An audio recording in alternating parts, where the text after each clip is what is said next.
దేవుని నామమునకు మహిమ కలుగును గాక. హల్లెలూయా. కూడి ఉన్న మీ అందరికీ మన ప్రభువును రక్షకుడైన యేసుక్రీస్తు వారి నామములో మీ అందరికీ వందనాలు. దేవుడి గత దినములన్నీ నన్ను, నా కుటుంబాన్ని, సంఘాలను కాపాడి సజీవులు ఉంచి ఈరోజు ఈ పునరుద్ధరణ ఆరాధనలో ఈ విధంగా పాల్గొనే కృపను, ధన్యతను ఆయన ఇచ్చి ఉన్నాడు. దేవునికే మహిమ కలుగును గాక. హల్లెలూయా. దేవుని వాక్యంలోకి వెళ్ళిపోదాం. ప్రతి ఒక్కరు బైబిల్ గ్రంథాలు తెరిచినట్లయితే ఇర్మియా గ్రంథము 29వ అధ్యాయం, ఇర్మియా గ్రంథం 29వ అధ్యాయం 13వ వచనాన్ని మనం చదువుకుందాం. మీరు నన్ను వెతికిన యెడల పూర్ణ మనస్సుతో నన్ను గూర్చి విచారణ చేయుని యెడల మీరు నన్ను కనుగొందురు. మనం చదివిన మాట ఇర్మియా గ్రంథము 29వ అధ్యాయము 13వ వచనంలో చదువుతున్నాం. మీరు నన్ను వెతికిన యెడల పూర్ణ మనస్సుతో నన్ను గూర్చి విచారణ చేయుని యెడల మీరు నన్ను కనుగొందురు. ఈరోజు మనం నేర్చుకున్న అంశం ఏంటిదంటే మనస్సు. ఏంటిది అంశం చెప్పండి, అందరూ చెప్పాలి. ఏంటిదంటే అంశము మనస్సు. దీనిలో 4 మాటలు ఉన్నాయి. మొదటి మనస్సు మనం చదివాం కదా, అక్కడ కనబడుతుంది. ఏ మనస్సు అంటది? పూర్ణ మనస్సు మొదటిది. ఆ తర్వాత రెండో మాట మనం చదివే దాంట్లో 4 పాయింట్లు ఉన్నాయి. ఒకటి పూర్ణ మనస్సు, రెండవది నిండు మనస్సు, మూడవది మారు మనస్సు, 4వది క్రీస్తు కలిగిన మనస్సు. ఈ 4 మాటలు సమయం ఉన్నంత వరకు మనం లేఖనం నుంచి కొద్ది సమయం నేర్చుకుందాం. మనము చదివిన మాటలు మొట్టమొదటి మనం నేర్చుకునేది ఏంటిదంటే పూర్ణ మనస్సు. ఈ మాట మనం ఇర్మియా గ్రంథం నుంచి మనం చదివాము, నేర్చుకుందాం. ఇక్కడ రాయబడుతున్న మాట ఏంటిది? సందర్భం ఏంటిది? పూర్ణ మనస్సుతో ఎందుకు వెతకమంటున్నాడు? యెరూషలేములోను, యోధాయాలోను ఆ ప్రజలందరూ కూడా ఆ సమయంలో బబులోను దేశానికి, వారందరూ కూడా బబులోను పట్టణానికి చెరగొనిపోయారు. అంటే బానిసలుగా వారందరూ కూడా తీసుకుని వెళ్ళిపోబడ్డారు. ఎప్పుడైతే వారు బానిసలుగా వెళ్ళిపోబడ్డారో అప్పుడు దేవుని మాట ఇర్మియాకు వచ్చింది. ఇర్మియా, నేను ఒక మాట చెప్తున్నా. చెరగొనబోయిన వారందరి గురించి నేను సెలవిచ్చే ఆజ్ఞ ఈ విధంగా ఉన్నది. చెరకు వెళ్ళిపోయిన వారు ప్రతి ఒక్కరి గురించి నేను మాట్లాడుతున్న మాటను జాగ్రత్తగా విని నా ప్రజలకు తెలియపరచు.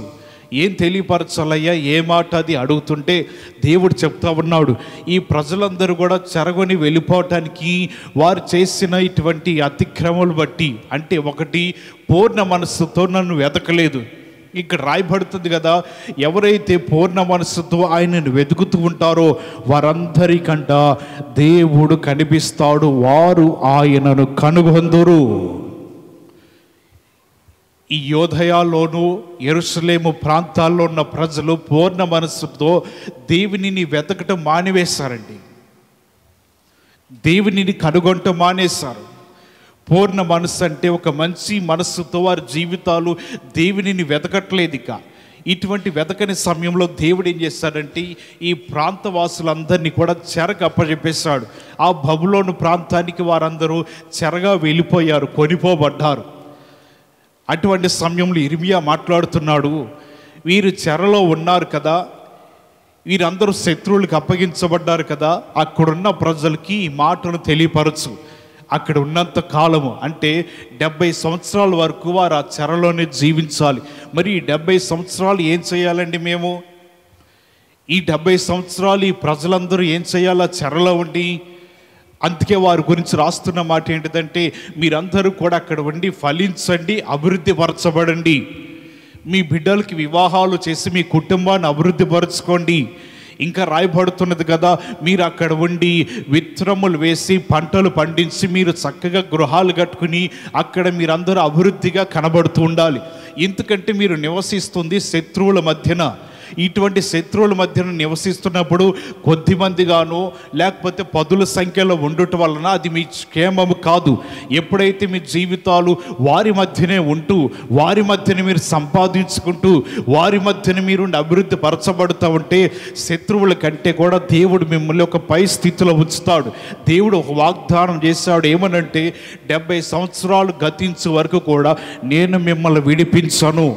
70 సంవత్సరాల వరకు మీరు మంచిగా ఉండని, యథార్థంగా ఉండినా, లేకపోతే నీతి క్రియలు జీవిస్తున్నా, ఏ ప్రవర్తన కలిగి ఉన్నా, ఇక్కడ యిర్మీయా ప్రవక్త దేవుని ద్వారా తెలియపరిచే మాట ఏంటిదంటే, శత్రువుల మధ్యన ఉంటూనే మీ జీవితాలు ఏం చేయాలంటే ధనవంతులుగాను ఐశ్వర్యవంతులుగాను అలాగే పిల్లలు కలిగిన వారిగాను ఇలాగ అనేకులు ఏర్పాటు చేయబడుతూ ఉండి శత్రువుల మధ్యలోనే ఉండి మీరు ఫలించి అభివృద్ధి పరచబడండి.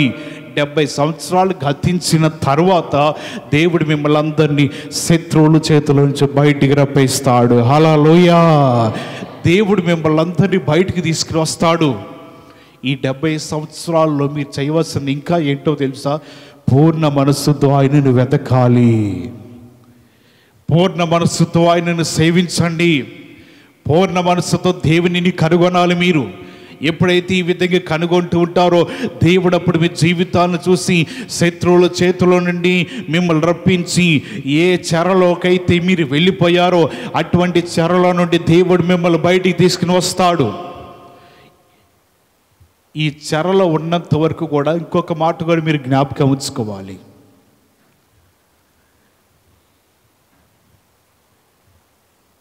వ్యర్థమైన కలల వైపైనను లేకపోతే అబద్ధముల వైపైనను మంత్రాజ్ఞుల వైపైనను వ్యర్థమైన మాటల వైపైన తిరిగి మోసపోవద్దు.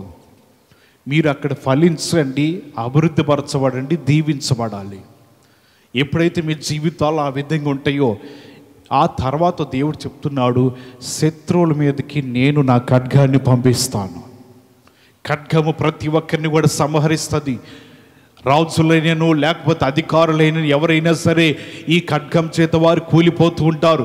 అప్పటి వరకు మీరు చేయవలసింది పూర్ణ మనసుతో నన్ను వెతకండి. చెరలో ఉండవచ్చు, అక్కడ ఉన్న పూర్ణ మనసుతో నన్ను వెతకాలి. బానిస బ్రతుకులుగా ఉన్నామయ్యా, ఉన్నా పర్వాలా, పూర్ణ మనసుతో నన్ను వెతకడం నేర్చుకోండి.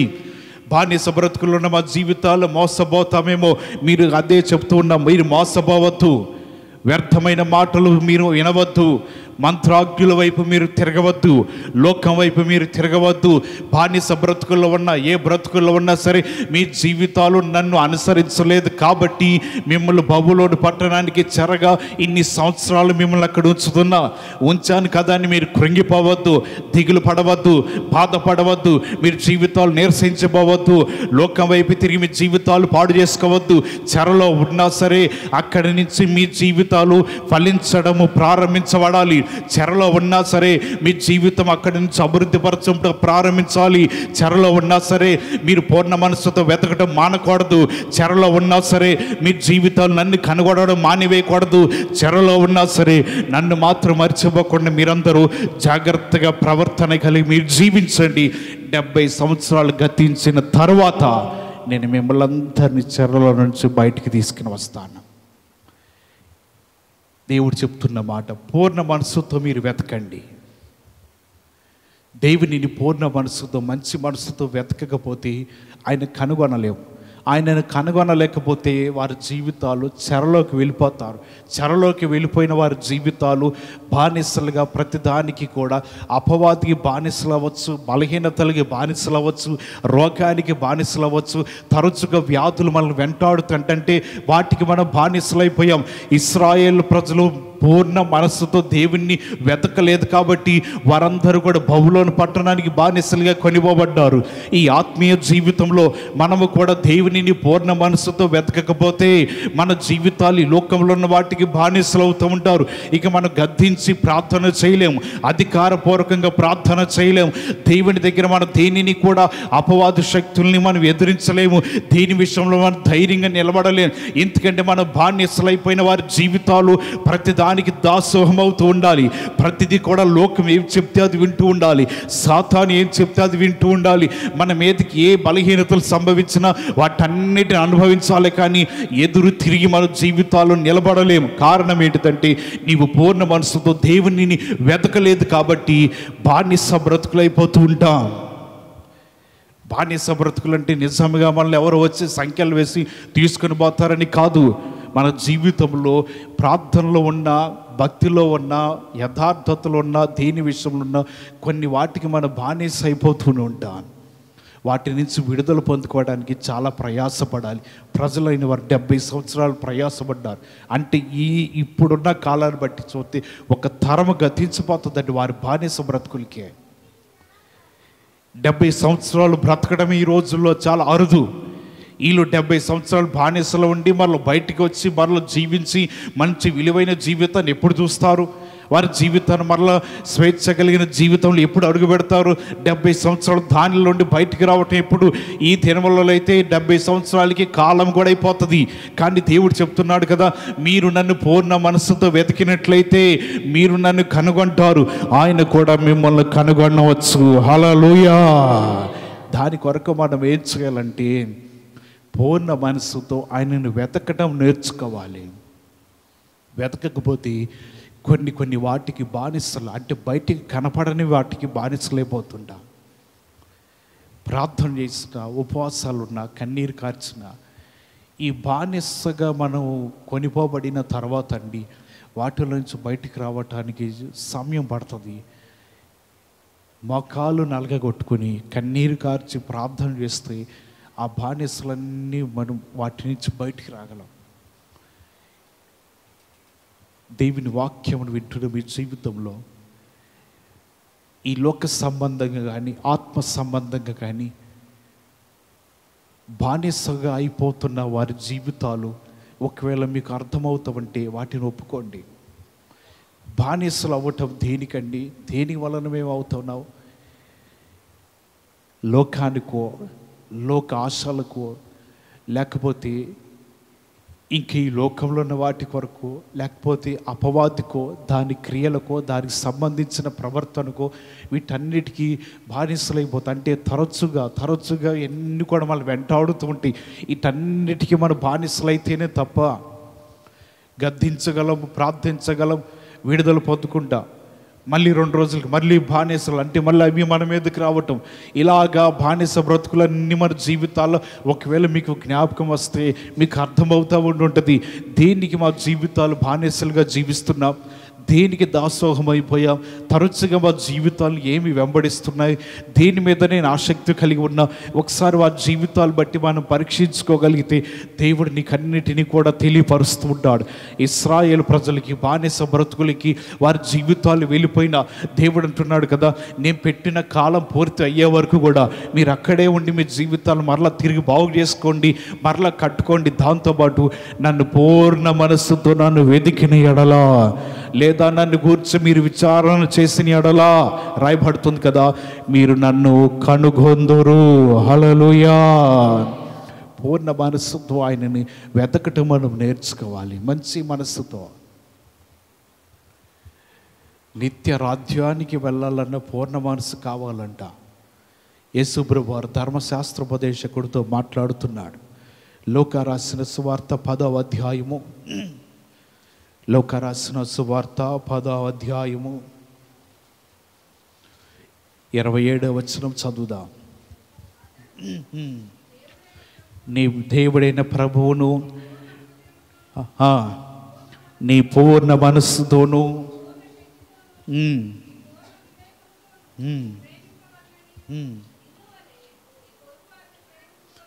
ఇక్కడ రాయబడుతున్నది కదా 25వ వచనంలో ఉన్నది, ధర్మశాస్త్రోపదేశకుడు బోధకుడా నిత్య జీవమునకు వారసుడగుటకు నేనేం చేయాలి అంటే ఆయన అంటున్నాడు కదా పూర్ణ మనస్సుతో. అక్కడ చాలా మాటలు ఉన్నాయి. పూర్ణ హృదయము, పూర్ణ శక్తి, పూర్ణ వివేకము, అలాగే నిన్ను వాళ్ళని పొరుగు వారిని ఏం చేయాలంట? ప్రేమించాలి. ఇవన్నీ ఉన్నాయి.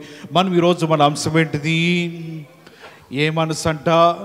పూర్ణ మనసు. మొదటి మాట చదువుతున్నా, దీనిలో రాయబడుతుంది నువ్వు ఎలా వెతకాలంటే పూర్ణ మనస్సుతో. నువ్వు ఎప్పుడైతే దేవునిని అనుసరిస్తూ ఉంటావో, దేవుని దగ్గర ప్రార్థన చేస్తూ ఉంటావో, అప్పుడే నీకేం కలుగుతుందంటే నిత్య జీవము కలుగుతుంది. అంటే దేవుని రాజ్యంలో నువ్వు ఎల్లవేళల యుగ యుగములు కూడా జీవించవచ్చు, అంతటితో ఆగిపోదు. కానీ నిత్య జీవం అంటే దేవుని రాకడైపోయిన తర్వాత మళ్ళీ క్రొత్త ఆకాశము క్రొత్త భూమి వచ్చినప్పుడు మళ్ళీ దానిలో కూడా నీవు నివసించవచ్చు. అంటే నిత్య జీవము. నిత్య జీవం వెళ్ళటానికి నువ్వు చేయవలసిన పని ఇదే. దేవుడు పెద్ద పెద్ద ఉపన్యాసాలు ఏమి చేయట్లా, పూర్ణ మనసుతో, అంటే మంచి మనసు కలిగి ఉండాలి. దేవుని ఆరాధిస్తున్నప్పుడు మంచి మనసుతో ఉండాలి. దేవుని ఆరాధిస్తున్నప్పుడు మంచి మనసు కలిగి ఎవరైతే వారు దేవుని సేవిస్తూ ఉంటారో వారందరూ కూడా ఈ విధంగా జీవిస్తారు. నిత్య రాజ్యానికి వారందరూ పిలువబడుతూ ఉంటారంట. ఈ పూర్ణ మనస్సు లేకపోతే, అంటే మనస్సు రకరకాలుగా ఉంటుందండి. మనం 4 మాటలే చూస్తున్నాం, కానీ దీనిలో చాలా మాటలు. ద్విమనస్సు అంటే 2 మనస్సులు ఉన్నాయి. కపటమైన మనస్సు ఉన్నది, చెడ్డ మనస్సు ఉన్నది. ఈ విధమైన అనేక మనస్సులు ఉన్నాయి. మనస్సు, మనం ఇక్కడే ఉంటాము, మన మనసు ఏమైపోద్దండి, ఎక్కడికో వెళ్ళిపోతుంది, ఎక్కడికో వెళ్ళిపోతుంది. ఇప్పుడు మనందరం ఇక్కడ ఉన్నాం. అందరి మనసులు ఇక్కడ ఉన్నాయా అంటే ఉండవు. రేపు పొద్దున్నే లేచి ఎన్నింటికి బయలుదేరాలి, ఎన్నింటికి వెళ్ళిపోవాలి, మళ్ళీ మర్చిపోతామేమో. 1 రోజు కాదు, 2 రోజులు కాదు, 3 రోజులు సెలవులు అయ్యే ఎలాగ బావాలి, ఎన్నింటికి బయలుదేరి అంటే మనసు ఏమైపోద్దంటే ఒక చోట స్థిరంగా ఉండదండి.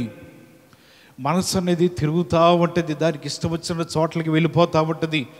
ఆ మనస్సును నువ్వేం చేయాలంటే స్వాధీనపరుచుకోవాలి. దానిని నీ స్వాధీనంలో తెచ్చుకుంటే అది నీ మాట వింటుంది అండి. ఎప్పుడైతే అది నీ మాట వింటుందో పూర్ణ హృదయముతో పూర్ణ మనస్సుతో ఆయనను వెతకగలవు. ఆయన వెతికినప్పుడు ఆయనను కనుగొంటావు. అట్టి విధమైన ఈ పూర్ణ మనస్సు కలిగి ఉండాలి. నిత్య జీవానికి వారసుడు అవ్వాలంటే ఈ మంచి మనస్సు.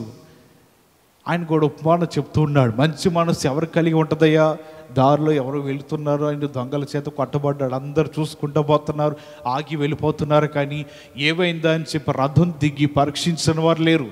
కానీ పూర్ణ మనస్సు, మంచి మనస్సు ఎవరికైతే ఉంటుందో వారు మాత్రమే గాయపడిన వ్యక్తిని నూనె పోసి వారి గాయాలు కట్టి అతను తీసుకుని వెళ్ళి రథం మీద ఎక్కించుకుని ఆహారం పెట్టగలిగిన వారి ఇంటిలో దించి వారికి అప్పచెప్పి జాగ్రత్త చెప్పి తిరిగి వస్తున్నాడు. ఎవరికంటే ఈ మనసు చేయగలరండి? పూర్ణ మనస్సు ఉన్నవారు మాత్రమే. పూర్ణ మనసు, మంచి మనసు ఉండి నేను దేవునిని వెతకాలి, దేవునిని కనుగొనాలి, ఆయన దగ్గర నా జీవితం ఉండాలని ఎవరైతే అనుకుంటూ ఉంటారో అటువంటి వారు పూర్ణ మనస్సు గల వారందరూ కూడా ఆయనను చూడగలరు. హల్లెలూయా. ఒక ధనవంతుడు పడవలో ప్రయాణం చేస్తూ ఉన్నాడు. మధ్యలో పడవలో సముద్ర మధ్యలో తుఫాను, గాలి, అలలు దాని మీద కొడుతున్నాయి. ఈయన ధనవంతుడు కదా, డబ్బు మీద వ్యామోహం ఉంటుంది. ప్రార్థన చేసుకుంటున్నాడు, అయ్యా నీవు నన్ను క్షేమంగా ఒడ్డున పడేసావు అనుకో, నాకు ఒక ఇల్లు ఉంది, ఆ ఇల్లు నేను ఊరికనే ఇచ్చేస్తాను. ఎవరికైనా లేని వారికి, ఆశ్రయం లేని వారికి, ఇల్లు లేక బాధపడుతుంటారే అటువంటి వారికి నా ఇల్లు మొత్తాన్ని ఇచ్చేస్తాను. నాకేం లేకపోయినా పర్లేదు, ముందు నన్ను ఒడ్డుకు పడే, ప్రాణం ఉంటే చాలు, ఏదో ఒక విధంగా సంపాదించుకుని బ్రతకగలం, కానీ ప్రాణం పోతే ఏమి లాభం అని ప్రార్థన చేస్తుంటే దేవుడు ఆయన ప్రార్థన విని, ఆయన మరణ విని ఈయన పూర్ణ మనస్సుతో నా వైపు తిరిగి నన్ను కనుగొన్నాడు. ఈ సమయంలో నేను అతనికి జ్ఞాపకం వచ్చాను కాబట్టి ఏదో ఒక విధంగా క్లిష్ట పరిస్థితుల్లో తీసుకొచ్చి ఒడ్డును పడేశాడంట. పడేశాడు, ఇంటికి వచ్చాడు, ప్రశాంతంగా విశ్రాంతి గదిలో పడుకుని విశ్రాంతి తీసుకుంటున్నప్పుడు ఆయన ఉన్న ఇల్లు చాలా ఖరీదు గలది, అదో పెద్ద బంగ్లా లాగా ఉంటుంది. అనుకుంటున్నాడు, ఇప్పుడు ఈ ఇల్లు నువ్వు ఊరికనే ఇవ్వాలా ఎవరికన్నా? దేవుడి దగ్గర తొందరపడిపోయి నేనేదో మాట అనేసాను, ఇప్పుడు ఇది ఊరికనే ఇచ్చి నేను ఎక్కడ ఉండాలి, నేను ఏ ప్రాంతంలో ఉండాలి అని ఆశ కలిగి ఆలోచిస్తూ ఆయన అనుకున్నాడు, సర్లే ఇచ్చేద్దాంలే, దేవుడి దగ్గర మాట ఇచ్చిన తర్వాత మళ్ళీ మాటను తప్పకూడదు కదా అని ఆలోచన కలిగి ఎవరైతే నిరాశ్రయులు ఉన్నారో, ఇల్లు లేని వారు ఉన్నారో వారి దగ్గరికి వెళ్ళి ఆ ఇల్లు లేని వారు ఎవరు కనుగొని నా ఇల్లుని మీకు ఇచ్చేస్తా, వచ్చి చూసుకోండి అన్నారు. ఆ ఇల్లు అంతా చూసుకున్నారు, ఆహా అంతా బాగానే ఉంది అన్నాడు. ఆయన ఒక మాట చెప్తున్నాడు, ఆయన దగ్గర చిన్నప్పటి నుంచి నెలల వయసులో నుంచి ఒక కుక్కను పెంచుకుంటున్నాడు అంట. దాని ఖరీదు మాత్రం ₹1,00,00,000 అంట. కుక్కను కొన్న వాడికి ఏమిస్తాడంట? ఇల్లు ఇస్తాడంట. అంటే ఇప్పుడు ఇల్లును దేవుని దగ్గర ఎలా ఇస్తానన్నాడు? ఇచ్చేశాడుగా. కుక్కను మాత్రం ఊరకని ఇస్తానని చెప్పలేదు కండి. దాన్ని ఎలా ఇస్తున్నాడు? మరి ఇస్తున్నా. ఇప్పుడు ఈ డబ్బులు ఎట్టి కలుపుతున్నాడు? ఇంటికి కలుపుతున్నాడు. దేవుడి దగ్గర అదే అంటున్నాడు, ప్రభా నేను ఇల్లు ఊరికనే ఎత్తానన్నారు కానీ కుక్కను ఊరితే ఇవ్వలేను. ₹1,00,00,000 దేని అడ్డం పెట్టాడు? కుక్కను అడ్డం పెట్టాడు. దేవుడి దగ్గర అండి కొంతమంది మనసు విపరీతంగా ఉంటుంది. రకరకాలుగా తెలివిగా ఆలోచించే వాళ్ళు ఉంటారు, రకరకాలుగా ఆలోచనలు కలిగే వాళ్ళు ఉంటారు. దేవుడి దగ్గర వారి మనస్సు ఏ విధంగా అయితే బోధిస్తుందో, ఏ విధంగా అయితే తెలియపరుస్తుందో ఈ విధంగా నడుచుకునే వారు ఉంటారు. మనస్సు మోసకరమైనదే, కానీ దాన్ని మనము స్వాధీనపరచుకోగలిగితే నిశ్చయంగా ఆ మనస్సు నీ జీవితానికి సంతోషంనిస్తుంది. దేవునిని ప్రతి క్షణం కూడా అది కనుగొంటూనే ఉంటుందంట. హల్లెలూయా! ఆ పూర్ణ మనస్సే మనకు కావాలి. క్రిస్మస్ టైంలో ఒక ఆమె ప్రార్థన చేయించుకుని కానుకేయటానికి వచ్చింది. ఒక పొట్ల గట్టిగా పొట్లం ఇచ్చింది. ఇంటికి వెళ్ళిన తర్వాత పెద్దమ్మ గారు కానుకలన్నీ తీస్తే పొట్లం కనపడిందని. ఏడిది పొట్లం అంటే చెవులకు పెట్టుకుని 2 దాంట్లో పెట్టారండి. వాళ్ళు ఇచ్చిన వారు ఎవరో తెలుసు. దేని కొరకు ఇచ్చారంటే వారికి సంతానం లేదు, వారికి ఏదో మొక్కుకున్నారంట, ఎప్పుడో పండకి వెళ్ళి మేము చెవులు ఇచ్చేస్తామని. అందుకే దాన్ని తీసుకొని ఏం చేశారంటే దేవుడి మందిరంలో ఇచ్చేసారు. ఒకవేళ ఏమైనా కావాలని పడేసారు, పిల్లలు తెలియక దాంట్లో పడేసారేమో. తర్వాత కనుక్కుంటే లేదండి వారు కావాలని దేవుని మందిరానికి ఇచ్చారండి. కంసానపల్లి మందిరం చిన్న పని చేయించాలని ఎప్పటి నుంచో ఆశ కలిగి ఉన్న ఒక 2-3 నెలల నుంచి దీనికి దేవుని మందిరానికి ఉపయోగించాలి తప్ప మరలా దేనికి కూడా వాటిని ఉపయోగించకూడదు. ఇందాక కూడా మనం విన్నాం సాక్ష్యం, ఆ బంగారం మీద బీరువాలో పెడితే బట్టల్లో కనపడలేదని సాక్ష్యం చెప్పే బదులు ప్రభా బంగారం కనపడితే ఒక గొలుసు నీ మందిరంలో ఇచ్చేస్తుంటే ఎంత బాగుంటుందండి. అసలు మనసు రాదేంటండి మీకు? నాకు అర్థం కావట్లా. మీరు ఇచ్చిన ఏమైనా పెట్టుకుంటామని భయమా మీకు? అంటే సాక్ష్యం అంటే ఊరుతున్నారు, డబ్బు బబ్బు లేదు కదా చెప్పేసి ఇచ్చలే నోరు తెరిచి అనుకున్నా. దేవునికి కొన్నిసార్లు మొక్కుబడులు అన్నీ ఒకే విధంగా ఉండకూడదండి. మనసు మార్చుకోవాలి. ఏ మనసు అనేది? పూర్ణ మనస్సుతో దేవునిని వెతకాలి. పూర్ణ మనస్సుతో దేవుని సన్నిధిలో మనము అన్నిట్లో ముందు ఉండే కృపను కలిగి ఉండాలంట. ఎప్పుడైతే మనం ఇలా జీవించగలుగుతామో దేవుడు నీకు కూడా కనబడుతూ ఉంటాడు, దేవుడు నిన్ను కూడా దర్శిస్తూ ఉంటాడు. ఈ విధమైన పూర్ణ మనస్సుతో జీవిస్తున్న ఈ యెరూషలేము వారును యోదయ వారితో దేవుడు మాట్లాడుతున్నాడు. మీ జీవితాలు నేను మరలా తిరిగి వెనక్కి రప్పించబోతున్నా. ఎప్పుడు? పూర్ణ మనస్సుతో నన్ను ఏం చేయాలి? మీరందరూ వెదకండి. 2వదిగా రాయబడుతుంది, నిత్య జీవానికి వెళ్ళాలంటే ఏం చేయాలయ్యా? పూర్ణ మనస్సుతో. అక్కడ రాయబడుతుంది దేవునిని ప్రేమిస్తూ ఉండాలి, పూర్ణ మనస్సు కలిగి ఉండండి.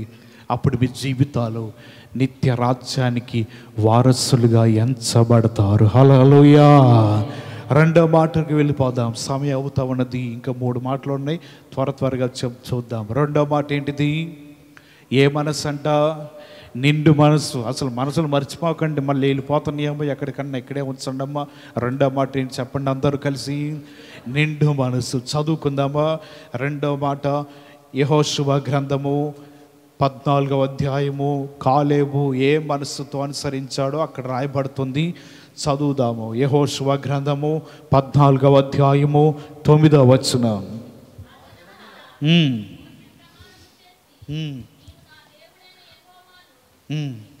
నిండు మనసుతో అనుసరించితివి గనుక.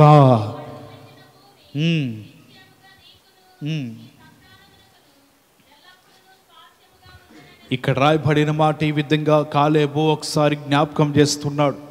యెహోషువ ఎప్పుడైతే ఒక చోట ఉండి ఈ ప్రజలకు మాటలు వింటున్నాడో వారితో పాటు ఇక్కడ కొంతమంది యోధా వంశస్థుల్లో నుంచి ఈయన కూడా వచ్చి చెప్తున్నాడు, యెహోషువతో ఏమనంటే, మోషే ఉన్నప్పుడు దేవుడు ఒక మాట మోషేకి తెలియపరిచాడు.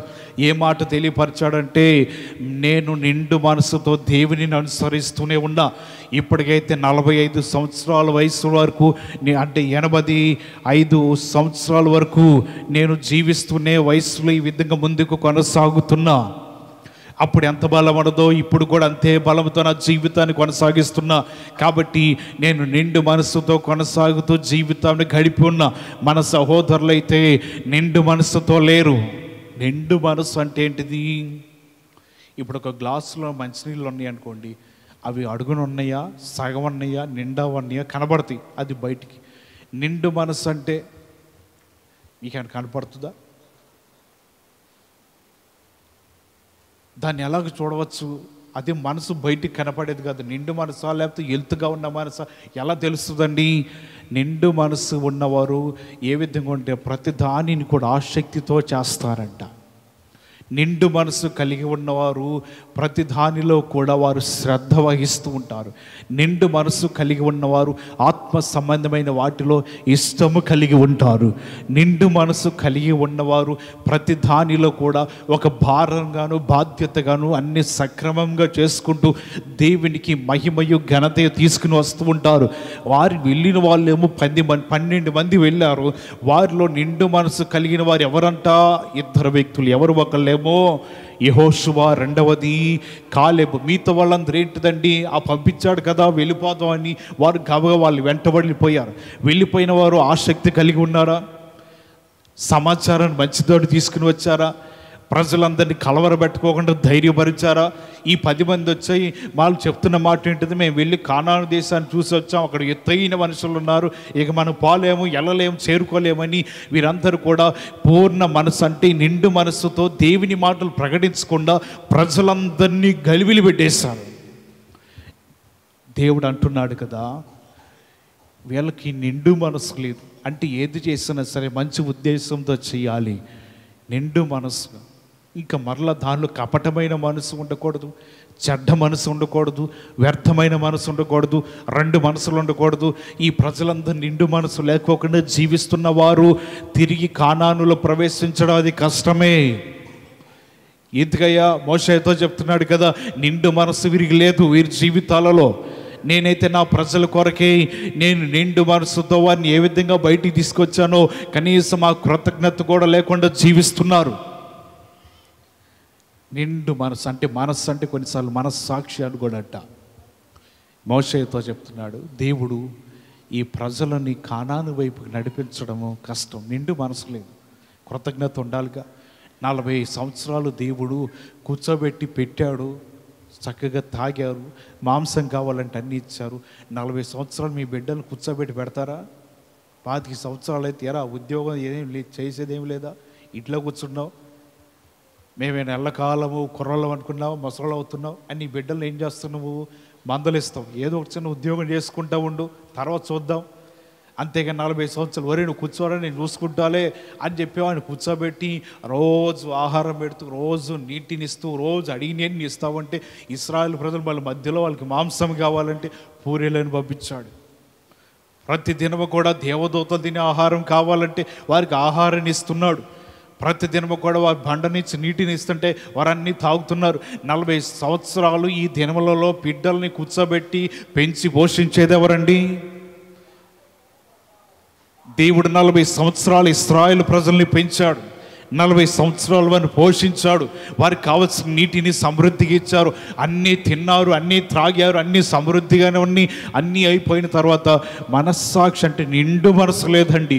దేవుడు మా కొరకు ఎంత త్యాగం చేసి ప్రజలందరినీ ఎదిరించి మమ్మల్ని బయటికి తీసుకుని వస్తే కొద్దిగైనా దేవుని మీద కానీ, మోషే మీద కానీ, అహరోను మీద కానీ నిండు మనసు ఉండాలి కదండి. దేవుడు మా కోసం ప్రయాసపడుతూ మరలా ఎండ తగులుతుందేమోనని మేఘం కింద నడిపించాడంట. చీకటిలో నడవలేరు, ఎదురు దెబ్బలు తగులుతాయి, రాళ్ళల్లో రప్పల్లో ముళ్ళల్లో ఏమైనా పోతారేమో అని చెప్పి వారికి మరలా రాత్రి అగ్నిస్తంభంగా ఉన్నాడంట. వారికి ఎప్పుడు ఆహారం కావాలంటే అప్పుడు వారి జీవితాలు ఉదయాన్నే లేచి ఆహారాన్ని ఏరుకుని వారు దాచుకుంటున్నారు. ఏది కావాలంటే అది ఇస్తుంటే మనస్సాక్షి ఉండాలి కదండి కొద్దిగా. 40 సంవత్సరాలు పెంచి పోషిస్తున్న దేవునికి కోపం రాదా? రోషము రాదా? ఎవరు చేయలేని పని ఒకళ్ళ ఇద్దరా 30 లక్షల మంది ప్రజలకి 40 సంవత్సరాలు ఆహారం పెడుతూనే ఉన్నాడు, తింటూనే ఉన్నారు. తిని త్రాగి అన్నీ అయిపోయిన తర్వాత వారు దేవుని మీద ఎదురు తిరగడం మొదలేశారంట. దేవుని మీద గొనగొట్టడం మొదలేశారు. దేవుని మీద దూషించడం మొదలువేశారు. మోషే మీద ఎదురు తిరగడం మొదలేశారు. నీ బిడ్డలైన వారు ఒక వయసుకు వచ్చి పెద్దవారై వివాహాలు చేసి గొప్ప వయసుకు వచ్చిన తర్వాత నిన్ను చూడకుండా, నేను పట్టించుకోకుండా నువ్వు చెప్పే మాట ఏంటి? మరి 9 నెలలు మోసి 2 సంవత్సరాలు సంకన పెట్టుకుని నిన్ను పెంచి గొప్ప చేసి పెద్ద చేస్తే ఈరోజు మమ్మల్ని సరిగ్గా చూడకుండా ఎందుకని ఇంత బాధ పెడుతున్నావంటే ఎలాగుంటుందండి నీ బిడ్డలు అలా చేస్తే? ఏది ఒకళ్ళో ఇద్దరో 30 లక్షల మంది ప్రజలందరూ కలిసి ఒక్కసారిగా దేవుని మీద ఎదురు తిరిగితే ఆయన ఏమనుకుంటున్నాడు? ఈ ప్రజలు కానానికి చేరరిక, కానానికి వెళ్ళటం అసంభవం, కానానికి వారు ప్రయాణం చేయటం అసాధ్యము. ఎందుకండి? వారి జీవితంలో మనసు సరిగ్గా లేదు, నిండు మనసు లేదు. నిండు మనసు కాలేబుకి యెహోషువకు మాత్రమే ఉన్నది కాబట్టి వారు జాగ్రత్తగా భక్తి శ్రద్ధలతో ఎక్కడ వారి జీవితంలో పడిపోకుండా, జారిపోకుండా, కృంగిపోకుండా, వారి జీవితంలో వ్యర్థమైన జీవితాన్ని గడపకోకుండా ప్రతి క్షణము కూడా ఇద్దరు కూడా భయభక్తులు కలిగి జీవిస్తున్నారు. కాబట్టి మనలో మన పై వచనంలో కనబడుతుంది 13వ వచనంలో, ఆ కాలేబు ఇశ్రాయేలీయులు దేవుడైన యెహోవా నిండు మనసుతో అనుసరించేవాడు కనుక యెహోషువ అతను దీవించి అతనికి హెబ్రోనును స్వాస్యముగా ఇచ్చాడు. ఏ మనసు అంట? నిండు మనసుతో ఉన్నాడు కాబట్టి ఒక ప్రాంతాన్ని ఇతడు స్వాస్యముగా పోతుకున్నాడు, బహుమానంగా ఇచ్చేస్తాడు దేవుడు. కారణం ఏంటిదంటే నిండు మనసు. ఆ మనసు లేకపోతే మన జీవితాలు దేవునిలో ముందుకు కొనసాగలేము. దేవుడు ఏటిని మనకి ఇవ్వలేడు. నిండు మనసు కలిగి ఉండి, ఆసక్తి కలిగి ఉండి, దేవుడి దగ్గర ఏదైనా నేను అడిగి తీసుకోవాలి, పొందుకోవాలన్న ఆశ ఎవరిలో అయితే ఉంటుందో వారందరి జీవితాలకి దేవుడు ఎన్నో బహుమతులు ఇస్తూ ఉంటాడు. తన రాజ్యమే మనకు బహుమతికి ఇవ్వబోతున్నాడంట. ఇక్కడ రాయబడుతున్న మాటలు, ఈయన తన జీవితంలో నిండు మనసుతో ఉండి జీవిస్తున్నాడు కాబట్టి ఈ నిండు మనసుతో జీవిస్తున్న వ్యక్తికి దేవుడు హెబ్రోను ప్రాంతాన్ని అంతటిని కూడా ఆయన స్వాస్యముగాను బహుమానముగాను అనుగ్రహించబడి దానిని స్వతంత్రించుకున్నాడు. నిండు మనసు ఉంటే కానానికి అందరూ చేరుకునేవాళ్ళు. నిండు మనసు లేదు. ఆ తరమ వారిలో 2 మాత్రమే వెళ్ళారు. అది భూలోక సంబంధమైన కానాను. మనం రేపటి దినమున దేవుడు మధ్యాకాశానికి వస్తే పరమ కానానుకు చేరుకోవాలి. అప్పుడు ఎంత నిండు మనసు ఉండాలండి? వీళ్ళు ఎదురు తిరిగారనో దూషించారనో దేవుడు కానానికి వెళ్లకుండా ఆపేస్తే దేవుని రాజ్యం అంతకంటే విలువైనది, అంతకంటే శ్రేష్టమైనది, అంతకంటే గొప్ప రాజ్యము ఆయన నిర్మించి ఉన్నాడు. నిండు మనసు లేకుండా ఎలా వెళ్తాము? నిండు మనసు లేకుండా దానిలో ఎలాగ అడుగు పెడతాము? నిండు మనసు లేకపోతే దాన్ని ఎలా స్వతంత్రించుకోగలము? ఆ పరమ కానానికి వెళ్ళాలి అంటే ఏముండాలి? నిండు మనసు ఉండాలి. ఇంతమంది 2 లక్షల మంది అరణ్య ప్రదేశంలో వారు ఆగిపోయారు. వారికి ఏం లేదంటే నిండు మనసు లేదు. కాలేమంటున్నాడు, నేనైతే నిండు మనసును కలిగి అప్పుడు ఎలాగ ఉన్నానో ఇప్పుడు కూడా అలాగే ఉన్నాను. హల్లెలూయా. అప్పుడు ఎలాగ జీవించాను ఇప్పుడు అలాగే జీవిస్తున్నా. నిండు మనసు ఉంది. మన జీవితాలకు ఉందా నిండు మనసు? ఒకవేళ ఆ నిండు మనసు లేకపోతే దేవుడి దగ్గర మనము ఏది చేసినా ఇష్టము కలిగి మనం జీవించలేము, చేయలేము. కానీ నిండు మనసు ఉంటే ఏదైనా మనం ఇష్టపూర్వకంగా దేవునిలో కొనసాగవచ్చు. దేవుని కొరకు ఏదైనా చేయడానికి ఆయన ఆసక్తిని ఇస్తూ ఉంటాడు, నిలబడుతూ ఉంటాం. ఇప్పుడు ఎన్ని మనసులు నేర్చుకున్నాం? 2. ఒకటి ఏ మనసు అంట? పూర్ణ మనసు. రెండవది ఏ మనసు? నిండు మనసు. మూడవది ఏ మనసు? మారు మనసు. యోహాను ప్రకటిస్తున్న మాటలు మత్తయి రాసిన సువార్త 3వ అధ్యాయము, మత్తయి రాసిన సువార్త 3వ అధ్యాయము 11వ వచనం చదువుదాం.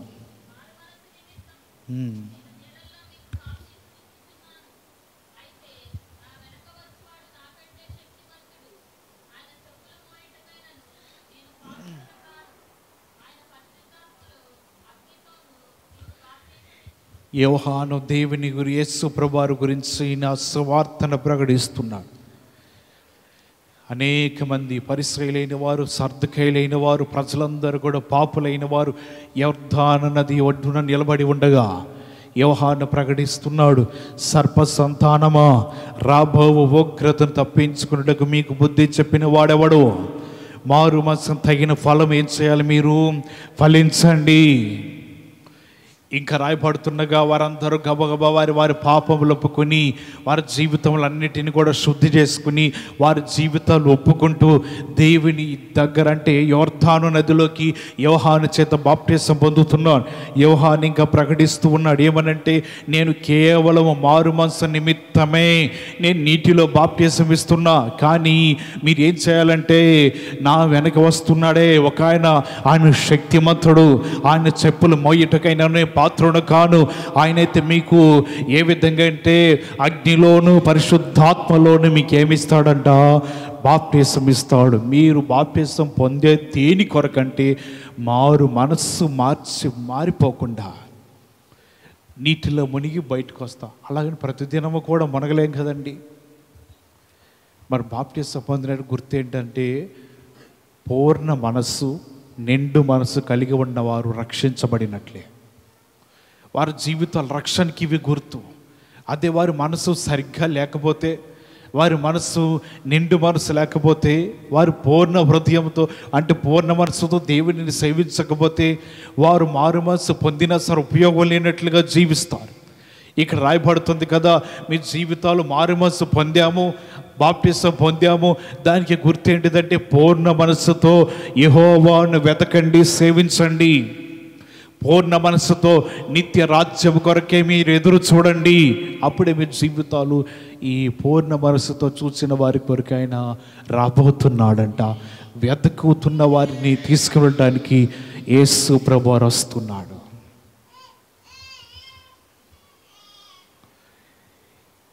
యోహాను అదే ప్రకటిస్తున్నాడు, మారు మనసు నిమిత్తమై మీరు నీటిలో బాప్టిజం పొందుతున్నారు. పొందిన తర్వాత ఆ బాప్టిజం పొందామని మనం ఎదుటివారికి చెప్పలేం, లేకపోతే అలాగని మన వస్త్రాల మీద బాప్టిజం పొందాను అని రాసుకోలేము, మెడలో ఏ బోర్డు తగిలించుకోలేము. మరి పొందినట్టు గుర్తు ఏంటండి? పూర్ణ మనస్సు ఉండాలి. బాప్టిజం పొందినట్టు ప్రజలకి తెలియాలంటే ఏం చేయాలి? నోరు తెరిచి చెప్పుకోమంటారా? అవసరం లేదు, నిండు మనస్సు కలిగి ఉండాలి. ఈ రెండు కలిగి ఉంటే వారికి అర్థమవుతుంది రక్షించబడ్డారు అనుకుంటా. బాప్టిజం పొందారు, బాప్టిజం పొందకపోతే ఇలాగెందుకుంటారు? పొందారు కాబట్టి ఇలాగ ఉంటున్నారు. పూర్ణ మనస్సు, నిండు మనస్సు. ఇక్కడ చెప్పబడుతుంది కూడా యోహాను అదే, మారు మనస్సు మీరు కలిగి ఉండి దానికి తగిన ప్రతిఫలం అంటే ఫలములు మీరు ఫలించాలి. దానికి తగినట్లుగా మీరు జీవించండి. ఆ తర్వాత మీరు అగ్నిలోనూ అలాగే పరిశుద్ధాత్మలోనూ మీరు ఈ బాప్టిజం పొందవచ్చు. ఏది పొందినా సరే మీరు మారు మనస్సు మీ జీవితాలలో పోకూడదు. ఆ మంచి మనస్సు మీరు కలిగి ఉండి రక్షించబడ్డాము అన్న గుర్తు కనపడాలండి. అది బాప్టిజం పొందుతున్నట్లుగా గుర్తు అండి. అంతే. మన ప్రవర్తనలో అంటే చూపించలేమనుకోండి, మన క్రియలలో అంటే అసలు కనపడదు. మరి కనపడవలసింది ఇది నిండు మనస్సు ఒకటి, పూర్ణ మనస్సు ఒకటి. ఈ రెండు కూడా మనం ధరించుకుంటే చాలు, రక్షించబడ్డామన్న దానికి ఈ రెండే గుర్తులుగా ఉంటున్నాయి. హల్లెలూయా. ఈ మారు మనస్సు ఎన్నడూ కూడా విడిచిపెట్టుకోకుండా దానిని తగినట్లుగా మనం జీవించి నడుచుకోవాలని వాక్యం సెలవిస్తుంది. చివరి మాట చెప్పి ముగిస్తాను. చివరి మాటతో ఏ మనసు అంటది? ఏ మనసు అది?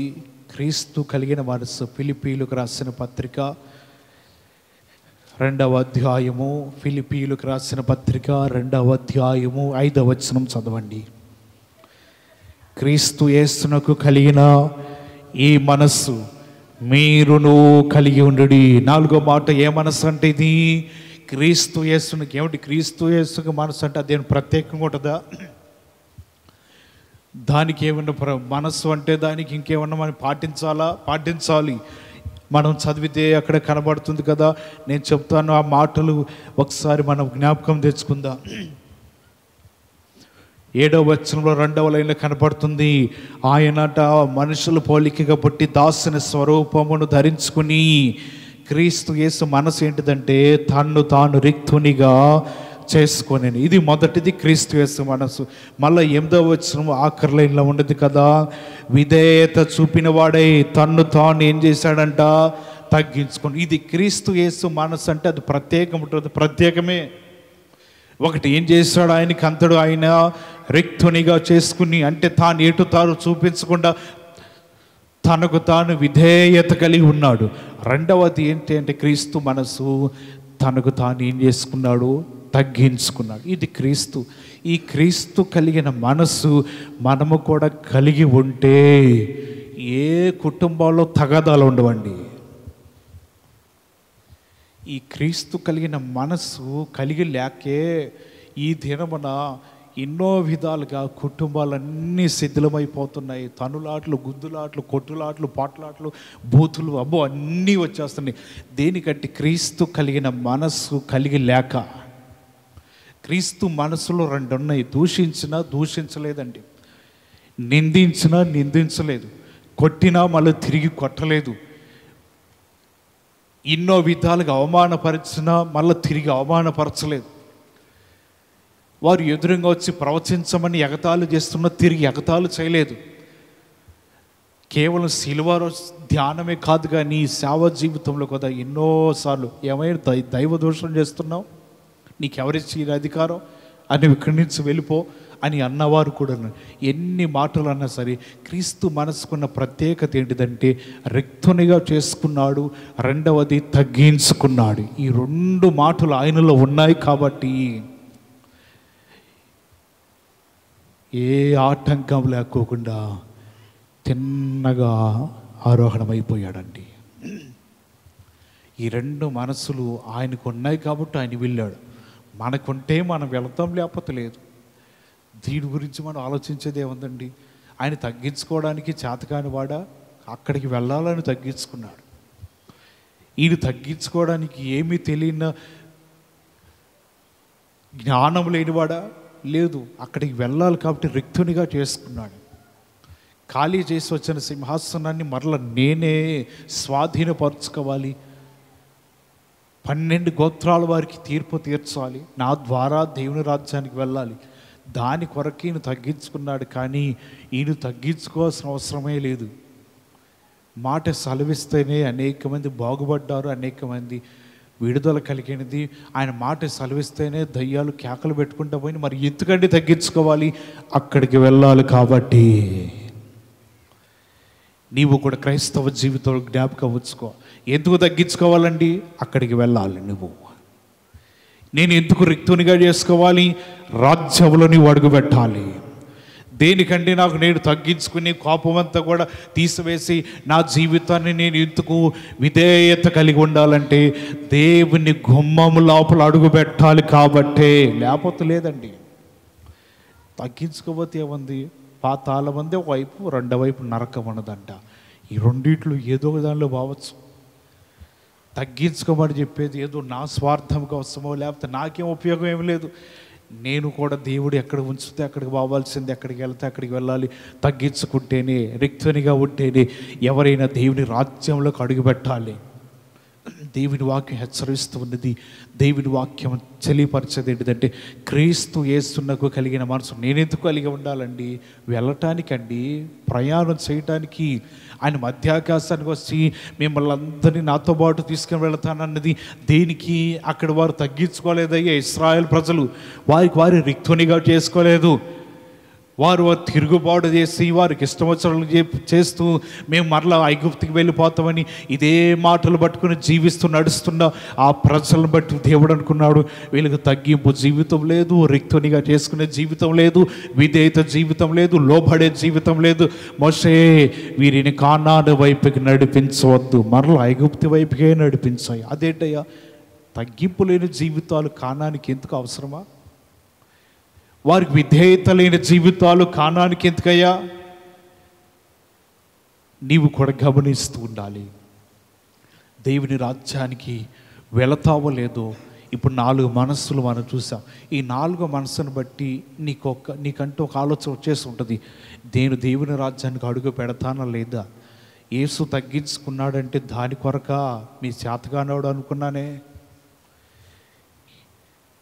యేసు తన మేకులు తాను ఓడబిక్కోలేక అయ్యో సిలువలో చనిపోయాడంటే చేతగాని వాడికని కాదు, నీతిమంతుడైన దేవుడు రక్తమును ధారపోయటానికి. కొంతమంది పని పాట లేని వాళ్ళు కొన్ని చెప్తూ ఉంటారు, యూట్యూబ్లో పెడుతుంటారు, ఏ క్రీస్తు అంత శక్తిమంతుడైతే మేకులు తానకు దాని పీక్కోవచ్చుగా. మేకులు పీక్కోవడానికి కాదురయ్యా వచ్చింది.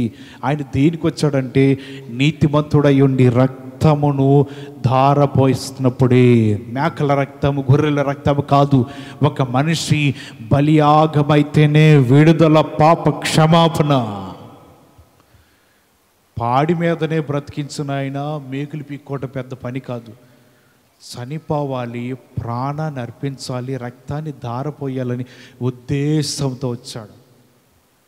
అదే ఆయన ఉద్దేశం కాబట్టి రిక్తునిగా చేసుకున్నాడు. చేతగాని వాడి కాదు, తగ్గించుకున్నాడు. ఏమీ తెలియని వాడిగా కాదు, గొప్ప సైన్యమే ఉన్నా ఏది ఉన్నా సరే ఆయన చెప్తున్నాడు కదా, నేను శ్రమ పడుట నా తండ్రికి ఇష్టమై ఉన్నది. అందుకే శ్రమ పడ్డాడు. అది నీవు కూడా అదే విధంగా జ్ఞాపకం ఉంచుకొని క్రీస్తు వలె జీవించి, క్రీస్తు వలె నీవు నడు. ఆయన కలిగి ఉన్న మనసు నీవు కూడా కలిగి ఉంటే దేవుని రాకడలు నిశ్చయముగా నీకు కూడా కాలేబుకి ఇచ్చిన ఒక స్వాస్యమును ఆయన ఇస్తాడండి. 4 మాటలు 4 మనస్సులు నేర్చుకున్నాయి. ఏంటి 4 మనస్సులు చెప్పండి, నేను ముగిచ్చేస్తా. 1, ఎవరిని వెతకాలంట? దేవుని వెతకాలి. 2వది, నిండు మనస్సుతో ఏం చేయాలి? నిండు మనస్సుతో ఏం చేయాలి? ఎవరు అనుసరించారు నిండు మనస్సుతో? నిండు మనస్సుతో ఎవరు అనుసరించారండి? యెహోషువ నిండు మనస్సుతో, కాలేబు నిండు మనస్సుతో ఎవరిని అనుసరించాడు? దేవుడిని అనుసరించాడు. 3వది ఏ మనస్సు? మారు మనస్సు. ఈ మారు మనస్సు కలిగి ఉండి ఏం చేయాలి? నువ్వు ఫలించాలి. 4వది ఏ మనస్సు అంట? క్రీస్తు యేసు మనసు. ఈ 4 మనసులు దేవుడు మీకు అనుగ్రహించునుగాక. అందరూ తలలు వంచండి, ప్రార్థన చేసుకుందాం.